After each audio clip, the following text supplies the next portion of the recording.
Party founder আন জনতা উন্নয়ন party আমাদের পাশে আছেন। আমাদের আদিল সাহেব এমআইএম রাজ্যের লিডার দায়িত্ব ইনি আছেন আমাদের মধ্যে। আর রাজ্যের প্রেসিডেন্ট খোয়েব আমিন সাহেব আমাদের মধ্যে আছেন।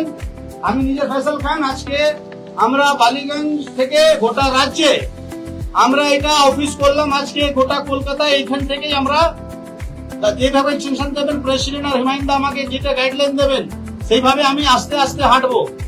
আর লড়াইটা জোরদার আমরা দেবো। কলকাতা থেকে গোটা বাংলা যত ক্যান্ডিডেট আছেন আমরা প্রত্যেককে কোঅর্ডিনেট করে ভালো করে আমরা লড়াই দিব। আগামী দিন যেরকম ওয়েসি সাহেব আসছেন, প্রথমে দেখেছেন 1 তারিখ এরকম আমাদের লিডার দুটো বিগ লিডার আমাদের আজকে মাইনরিটির জন্য খুব সমস্যা ছিল, কিন্তু এই 2026 পর আমাদের মনে হচ্ছে না কি মাইনরিটি নিয়ে সমস্যা আমাদের হবে। কেন কি আমাদের লিডার ভাবছি আমাদের হিমায়ুন সাহেব যে গার্জিয়ান আছেন বড় দাদা, উনি যেটা গাইডলাইন দেয় আগামী দেখবেন রেজাল্ট যেটা হবে। আমি দায়িত্ব নিয়ে বলছি কলকাতা ভালো রেজাল্ট দেওয়ার চেষ্টা করব, এটা কথা দিলাম। এবার থেকে আমাদের খোয়েব আমিন সাহেব একটু আপনি কথা রাখবেন। প্রেসিডেন্ট আমার উনি বলবেন রাজ্যের